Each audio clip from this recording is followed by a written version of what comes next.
Muy Cuando bien, pues guste. si quiere nos esperamos o como usted diga, doctora. Puedes comenzar cuando gustes, tranquilo. Bueno, muy bien. Bueno, me presento, mi nombre es Ramiro Silva, soy R1 y el tema del día de hoy es facoemulsificación. Realmente es un tema corto, muy puntual, entonces pues no creo tardar mucho en la presentación. Vamos a comenzar. Bueno, para empezar un poco de historia acerca de esta técnica, debemos de saber que esta técnica fue inventada para tratar cataratas, desarrollada por el oftalmólogo estadounidense Charles Kellman en el año de 1967 y que con el tiempo fue evolucionando. En la década de 1980 se mejoró la potencia de la punta. En el año de 1990 mejoró la capacidad de la aspiración de esta misma técnica. Se desarrollaron posteriormente lentes intraoculares y también se desarrolló lo que es la irrigación y aspiración en una sola pieza de mano. Entonces, esto causó un impacto de que, pues hoy en día la cirugía de catarata es un procedimiento muy realizado por oftalmólogos y se convirtió esta técnica de facoemulsificación en la preferida ya por seguridad y rapidez quirúrgica por los oftalmólogos. Y gracias a esto, las cataratas ahorita se operan en cuestión de minutos, ¿no? Gracias a esta técnica. Entonces, eso es un poquito de la historia de la facomulsificación. ¿En qué consiste? La definición es que es una técnica quirúrgica utilizada para la eliminación del cristalino cataratoso y consiste en su fragmentación mediante ultrasonidos y su posterior aspiración. Eso es realmente en lo que consiste muy puntualmente. Y aquí podemos ver enumeradas algunas de las ventajas al utilizar esta técnica. Eh, es una ventaja ya que es una incisión muy pequeña de 3 milímetros o menor, lo que la convierte en una incisión autosellante. A prueba de cualquier escape, es una técnica muy poco invasiva, lo que produce menor trauma ocular y una inflamación postoperatoria muy leve. No produce o produce muy poco astigmatismo. La recuperación es rápida, ya tanto física como estabilidad refractiva es muy rápida porque, pues, como les comento, es una incisión muy pequeña. Y el mismo hecho de que la incisión es pequeña reduce el riesgo de infecciones como lo es la endoftalmitis. Entonces, si nos ponemos a analizar, realmente son muchísimas ventajas que esta técnica nos trae. Y enumeré en pasos en lo que consiste la técnica, ¿no?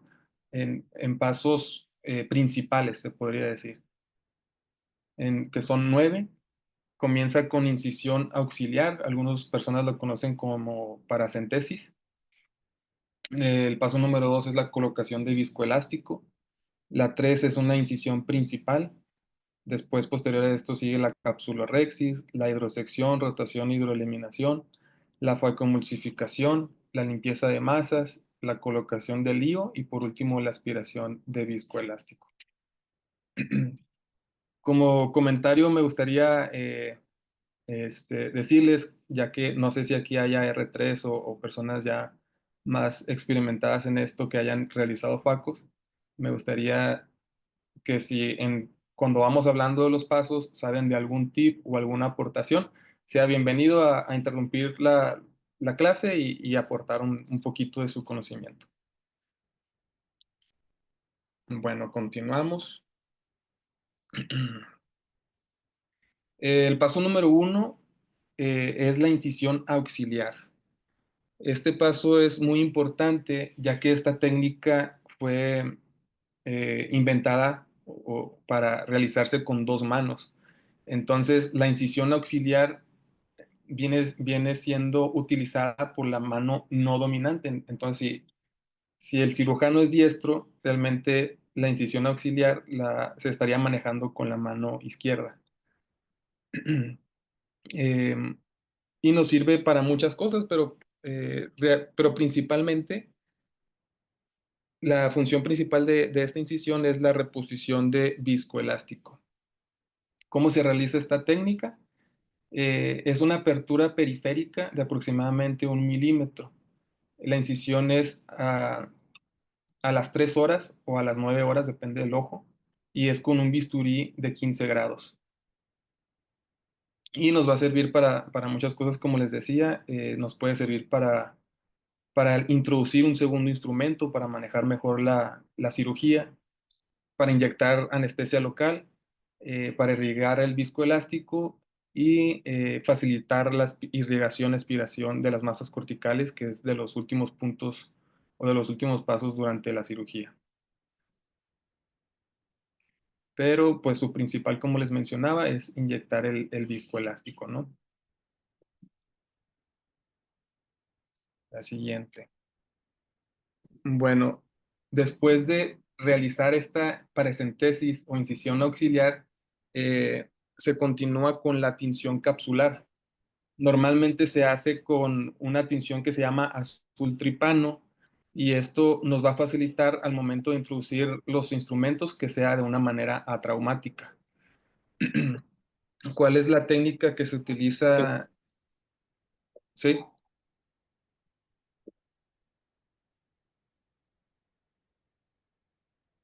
¿alguien habló? No, yo creo que no, sigue. Ah, ok, muy bien. Bueno, la técnica que se utiliza para la tinción capsular es, es que se inyecta una burbuja de aire en la cámara anterior después de la paracentesis, y, y ya que se inyecta la burbuja, posterior a esto se inyecta el tinte a través de la burbuja.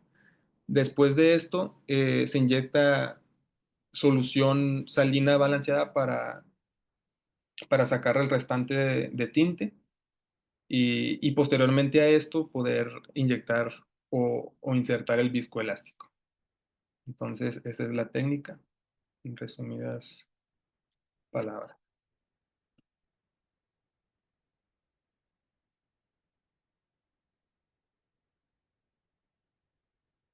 Bueno, después de que tenemos la tinción, sigue la colocación de viscoelástico. Debemos de saber que existen dos tipos de viscoelásticos. Uno es el dispersivo y el otro es el cohesivo. Ambos contienen hialuronato de sodio, pero el dispersivo también contiene otro componente, que es el sulfonato de condroitina. Entonces, lo que debemos de saber de estos viscoelásticos son sus diferencias. La diferencia es que el viscoelástico cohesivo, eh, puede salir del ojo fácilmente, y el dispersivo tarda o es difícil de eliminar. ¿Cuál es el propósito de estos viscoelásticos? Proteger el endotelio. Entonces, ese es su principal propósito. Eh, Se pueden usar los dos. El libro mencionaba que si se van a usar los dos, primero se inserta el dispersivo y después el cohesivo. Y con que nos quedemos con eso, que la función es proteger el endotelio. Bien, ese sería el paso número 2. Y el paso número 3, ya empezamos con las incisiones. La incisión corneal clara, también llamada como incisión principal, se puede hacer en 1, 2 o 3 pasos. El libro mencionaba que los cirujanos más expertos son los que pueden hacerla en 3 pasos. Realmente esto es para asegurar que no haya algún tipo de fuga, por eso se hace en 3 pasos. Y aquí en las imágenes pueden ver cómo em, se puede insertar, em, se puede insertar la, se puede hacer la inserción, perdón, se puede hacer la inserción en un paso, después se redirecciona se hace como que un cambio de dirección y puede ser en 2 o hasta 3 pasos.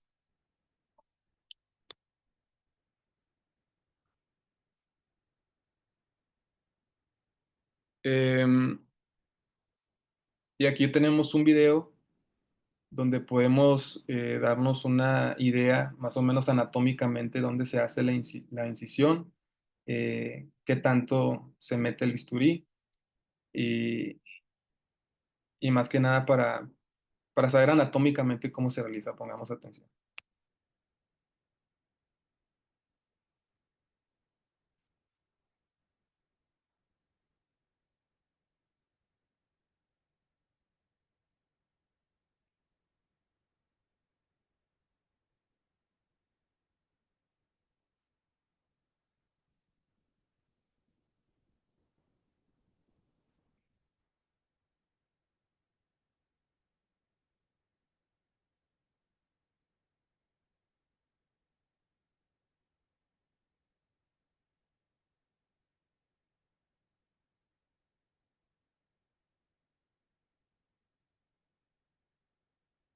Bueno, pues ese fue el video. Como podemos ver, el nombre lo dice, es una incisión limbar, que es en el limbo. Entonces, cuando esta incisión se complica, o la FACO se complica, se realiza otra incisión que se llama la incisión en túnel escleral. El libro también mencionaba que esta incisión pues ya no se utiliza, pero muchas veces es crítica para una cirugía, como puede ser el caso en el que no queramos tocar la córnea en un paciente que tenga, por ejemplo, alguna queratotomía radial de 12 cortes. Entonces, se opta por esta técnica. Entonces, como les mencionaba, también cuando se complica la FACO, pues ya se convertiría en otra técnica que se llama SIX. Pero pues es importante también esta incisión tenerla en cuenta y saber cómo funciona. Eh, el primer paso es que se debe inyectar lidocaína subconjuntival. También se puede recibir un bloqueo subtenon. Se hace una pequeña periotomía conjuntival y se utiliza la cuchilla para hacer una incisión a profundidad del medio esclerótico de aproximadamente 2 milímetros por detrás del borde corneal. Em, y así crear un túnel hacia la córnea. Al final del procedimiento se cierra esta misma herida con un nylon de 10 ceros y la conjuntiva con un bricril de 8 ceros. No se alcanza a ver aquí, ¿verdad? No lo alcanzan a leer. Pero así es como se cierra. Y me gustaría poner un video, que voy a tener que salir de la presentación para poder ver también con más claridad cómo es que se realiza esta incisión.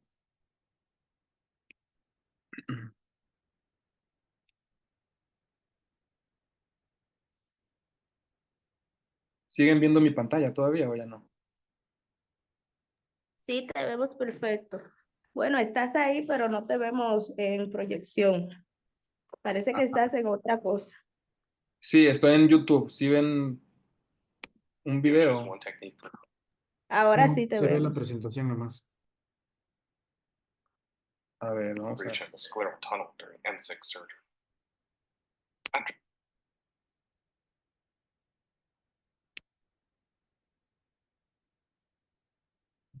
The conjunctival protomy has been formed. ¿Están viendo el video? To obtain hemostasis and dry the area. Next, the crescent blade No, is used. se ve la PowerPoint. No, el video.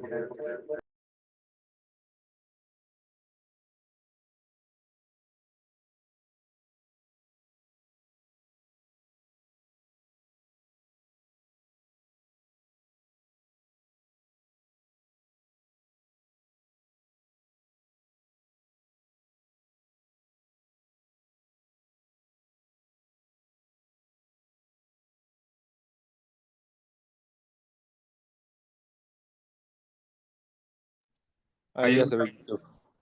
¿Ahí lo ven? Sí, ya. Sí. Ah, ok, muy bien. And six surgery.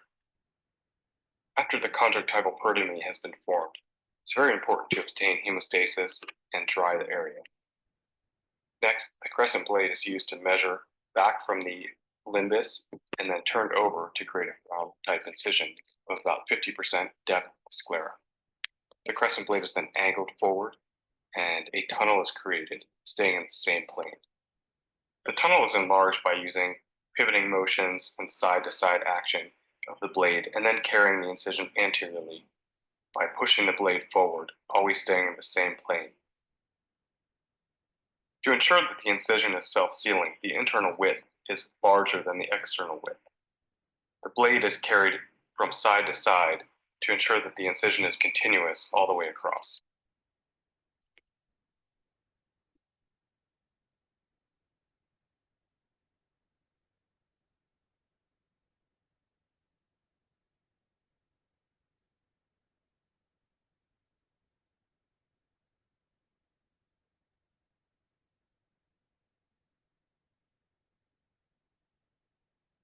Muy bien, ahí están viendo la presentación otra vez, ¿verdad?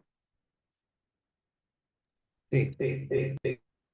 Muy bien, bueno, pues esa fue la técnica ya mencionada. En dado caso, como les mencionaba, si se complica la FARCU, o en dado caso que en absoluto no queramos tocar la córnea, se opta por esta incisión.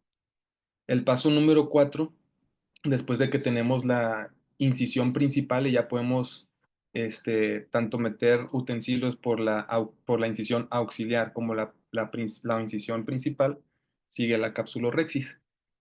La función de la capsulorhexis nos va a ayudar a asegurar la centralización de la lente intraocular dentro de la cápsula del saco a medida de que éste se fibrosa, y el material que se va a utilizar es una utrata y un cistótomo o aguja de 27. La técnica es la siguiente, como podemos ver en las imágenes. Primero se punciona el centro, se hace un desgarro lineal desde el centro hacia la periferia, creando un colgajo capsular. Se toma el colgajo a media distancia según la técnica y se va arrastrando y retomando cada 3 a 4 horas. Debemos de hacer esto de afuera a adentro en dirección centrípeta, o sea, en dirección hacia el centro, para que no haya un desgarro de más que no querramos. Y otra vez lo mismo, estos videos no los pude descargar, por eso los estoy poniendo así. Déjenme se los pongo también para tener más noción de cómo se realiza la técnica.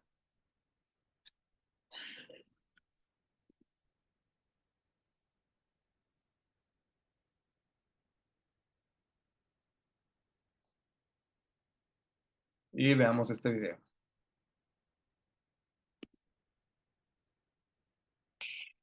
En este video veremos la forma de realizar una capsulorhexis circular continua de manera fácil y con un solo instrumento.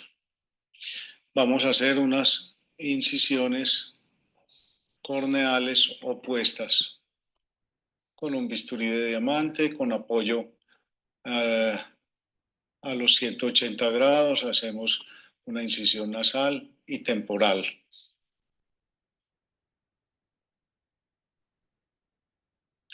Luego inyectamos el viscoelástico del extremo, empezando desde el extremo opuesto de la incisión para que quede una sola burbuja completa de viscoelástico.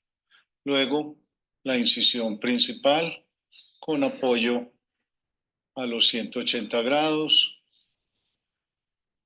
Penetramos el globo ocular. Y ahora con la pinza de utrata vamos a hacer la ruptura de la cápsula anterior del cristalino con ese solo instrumento. Rompemos la cápsula y empezamos a hacer la disección de la cápsula anterior. En unos 3 a 4 pasos cogemos el borde y vamos guiando la cápsula. Tenemos apoyo del globo ocular con la otra mano y vamos terminando la capsulorhexis.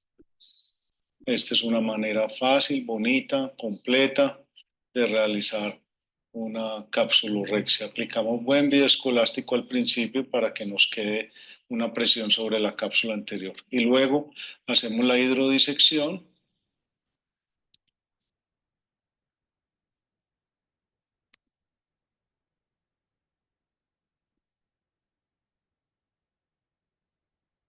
Bueno, ese fue el video de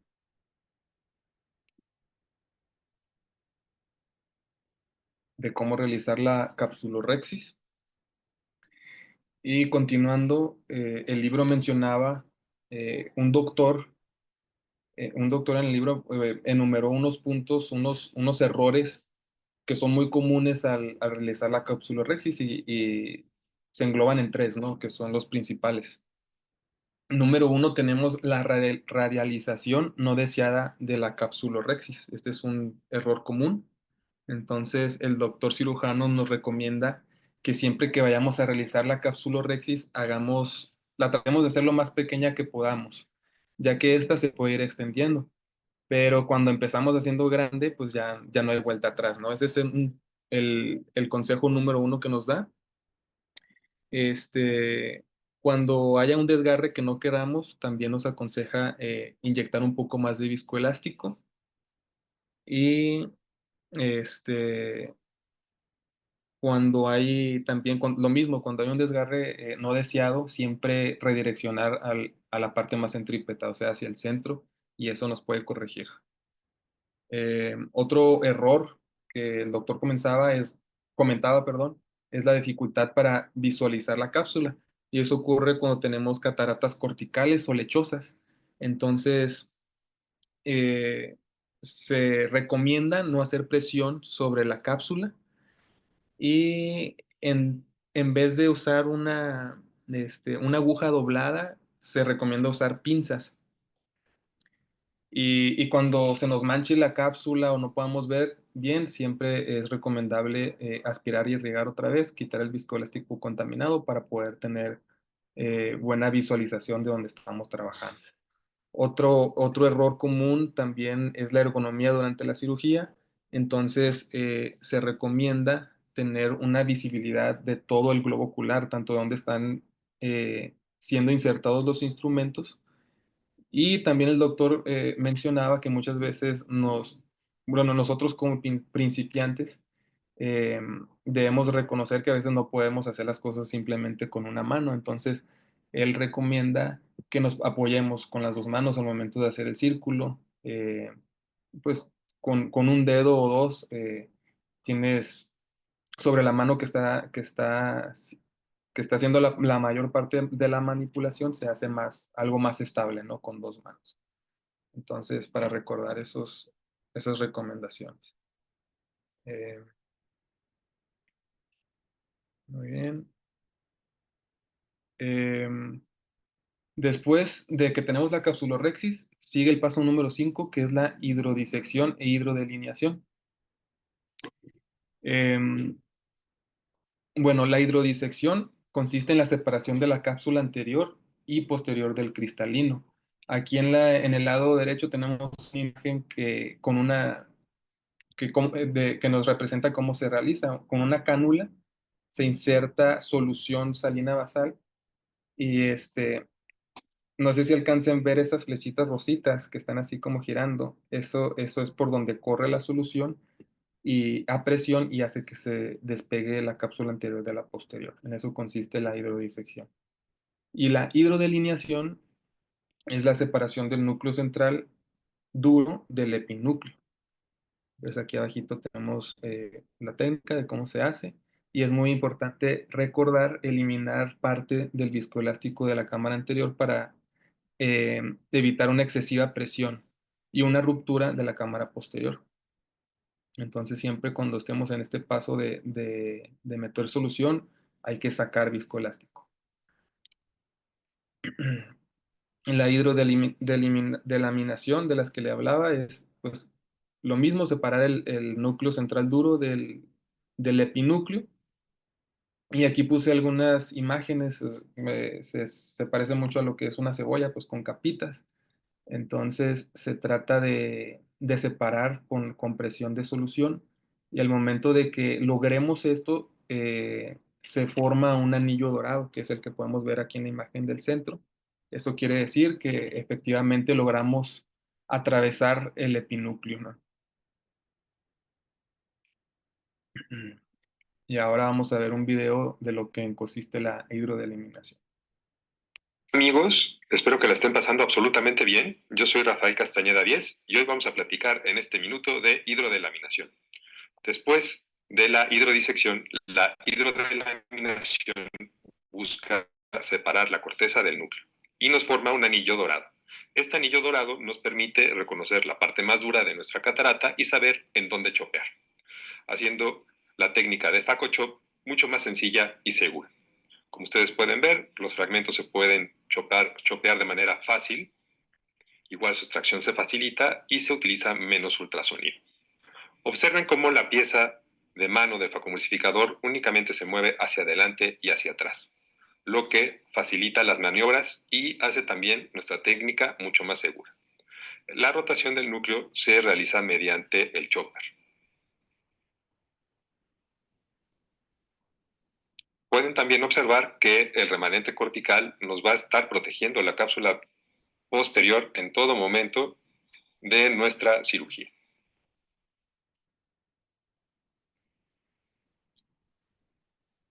Este pequeño paso en tu cirugía la hará mucho más segura y también la hará mucho más sencilla. Yo soy Rafael Castañeda 10, espero que este video haya resultado de tu agrado. Si te ha gustado, por favor, dale like, amigo.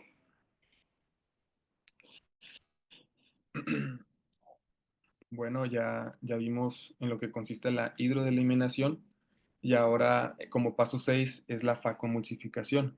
La facoemulsificación se realiza de dos maneras. Una es la fuerza mecánica del ultrasonido, que es la que se ejerce, y el mecanismo número 2 es la cavitación. Aquí podemos ver una imagen del lado derecho de cómo funciona la cavitación. Eh, lo que hace es que con la punta del faco, el movimiento del ultrasonido y la energía despiden burbujas por dentro del núcleo y esto forma cavidades. Y estas cavidades que se van formando hace que la ruptura del núcleo sea mucho más fácil. Entonces son esos dos mecanismos, ultrasonido y cavitación. Ahí existen diferentes técnicas de cómo emplearlo, ¿no? Como es la técnica divide y conquista, eh, que trata de hacer un túnel profundo a mitad del núcleo, o sea, dividiéndolo, y esto se puede hacer hasta en 4 y hasta en 8 partes, lo que hace más fácil su aspiración. Esa es una de las técnicas. Y bueno, pues como les mencionaba, hay muchas otras técnicas que igual ya se mencionaron en otra clase, como es la técnica de fractura, la técnica de chop, de stop y chop, chip and flip, que realmente lo que cambia es cómo se utiliza el ultrasonido y cómo se utiliza los utensilios, ya sea para girar, para romper, este, al momento de querer quebrar el núcleo y la catarata, ¿no? El paso número 7, que trata de la limpieza de masas de extracción del córtex cristaliniano, realmente es al final de la cirugía ver que no haya residuos, que no haya quedado un pedazo de catarata, que no haya ninguna basurita por ahí. Realmente, en pocas palabras, se trata de esto. El libro también mencionaba que en cirujanos más experimentados este punto o este paso no, pues ni se realiza porque pues ya en la hidrodisección ya aspiraron todo bien y ya quedó todo bonito, pero pues nosotros como principiantes sí debemos de tomar esto en cuenta, de que al final debemos de hacer una limpieza de masas. Y aquí tenemos los parámetros que se utilizan, la memoria en 4, el ultrasonido en 0, la aspiración 35-40 y el vacío en 500. Entonces, de eso trata, de irrigación y aspiración. Y también tenemos que la corteza residual debe ser removida, eh, generalmente con una, perdón, con una sonda curva de irrigación-aspiración. Y esto es para llegar a lugares de difícil acceso, ¿no? Por eso la curvatura de la de la sonda. Aquí había una tablita que se me hizo importante de los parámetros. Cuando queramos remover corteza, los parámetros en cuánto deben de estar, que la aspiración en 40, el vacío en 650 y la botella la altura de la botella en 100. Cuando queramos hacer un aspirado capsular, en la aspiración en 10, el vacío en 10, la altura de la botella en 100. Y cuando queramos remover también el viscoelástico, los parámetros, la aspiración en 50, el vacío en 650 y la altura de la botella en 100. Uno de los últimos pasos es la implantación del lente. Existen dos tipos básicos de cartuchos. Uno es el tipo de libro y el tipo de tubo. También tenemos los lentes que ya vienen precargados y los no precargados. Ahorita vamos a ver los diferencias de estos tipos de cartucho. Esta tablita nos dice las diferencias principales. Podemos ver que en el inyector de tipo de libro es ideal para incisiones pequeñas, ya que hay un mayor control y una mayor precisión. Los lentes generalmente son suaves y las incisiones, como les digo, son pequeñas.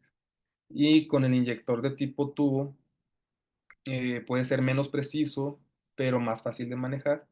Las incisiones son más grandes y los lentes que se utilizan para inyectar son lentes más rígidos o más grandes. Esas son las diferencias, ya nosotros sabremos cuál utilizar dependiendo del lente. Por último, el paso 9 consiste en la aspiración del viscoelástico y hidratar las incisiones que realizamos, que eso nos sirve como un autosellado. Y pues quedaría el lente ya puesto y todo finalizado. Creo que sería el último paso, entonces sería todo.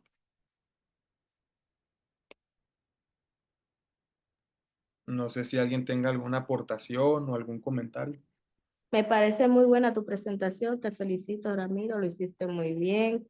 A pesar de que estás comenzando hace poco el programa, me ha gustado cómo has manejado el tema, lo has hecho con mucha calma, con tranquilidad, eso es bueno. Siempre es importante cuando hablamos de facomulsificación recordar todos los aspectos de la técnica quirúrgica, ya que esta cirugía ha tenido en el tiempo su determinada evolución y ha sido para mejoría y bienestar del paciente y tener mejores resultados en los postquirúrgicos de los mismos. Es importante siempre recordar que en los procesos de curvas de aprendizaje siempre se cometen errores que se aprenden a superar una vez se elige y se va perfeccionando la técnica del cirujano que está en formación. Me parece que cuando comenzamos a operar en un inicio, tenemos ciertas dificultades, después la vamos superando. Importante recordar que el ojo es un tejido muy fiable, que hay que tratarlo con mucho cuidado y delicadeza, que las presiones y descompresiones que hagamos sobre él van a ejercer un efecto. Y al momento de hacer la introducción de los instrumentos a lo que es el segmento anterior para realizar la técnica de facomulsificación, hemos de tener cuidado en la manipulación del mismo para no inducir daño al paciente y evitarnos así complicaciones durante la técnica. A medida que vaya pasando el tiempo, ustedes se van a ir dando cuenta que mientras más pasos de la cirugía vayan haciendo, pues van a ir adquiriendo más manos y ciertas habilidades. Me imagino todos los cirujanos comienzan por algo, todos los cirujanos comienzan igual, pero llega un momento en que ya han perfeccionado cada uno de los pasos de la cirugía. Cuando ya sean cirujanos, nunca se crezcan ante la cirugía, sigan los pasos de la misma como están descritos, porque esto puede conllevar a complicaciones. Siempre hay que tener humildad, aunque usted ya sea un buen cirujano. Siempre recordar poder durante el transquirúrgico identificar cualquier tipo de signo que podamos encontrar que nos diga que hay algún evento transquirúrgico de complicación que esté sucediendo, como una ruptura de cápsula, un desprendimiento coroideo, un desprendimiento de retina, cualquier cosa que pueda conllevar un aumento de la presión intraocular, que pueda complicarnos el paciente. Mientras se está haciendo la cirugía de facomulsificación, es importante aprender a identificar ese momento para poder actuar de manera correcta y quizás frenar o prevenir de que la complicación sea peor de lo que se espera.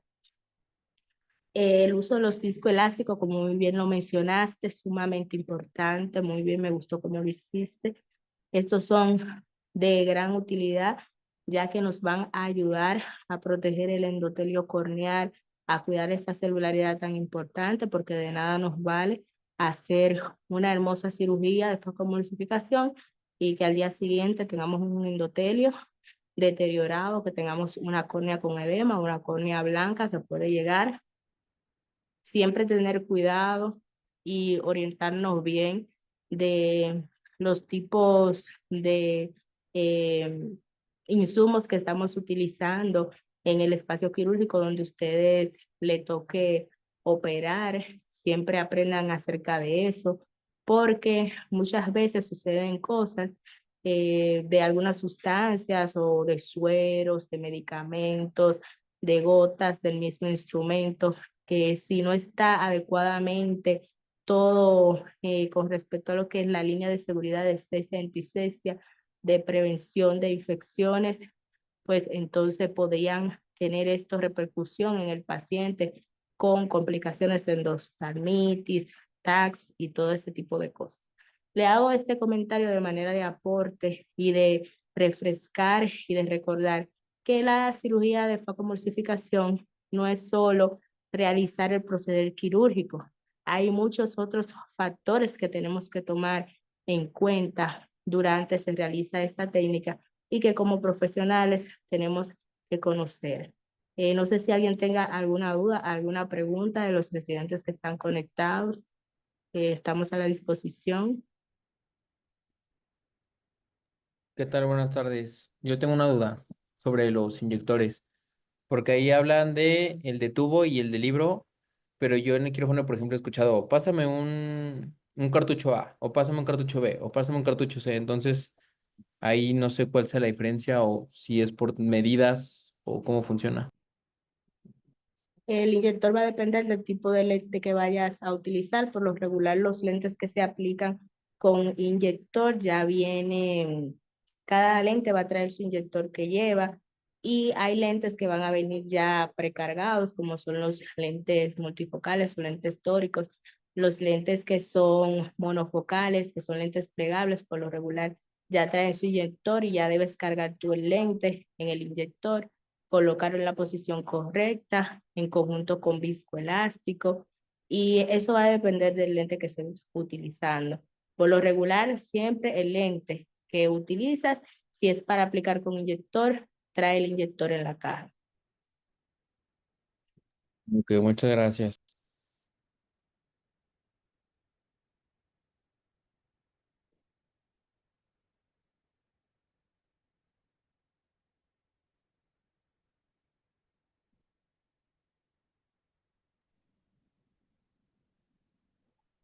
Pues bueno, no sé si haya algún otro comentario o duda. Aprovechemos a la doctora.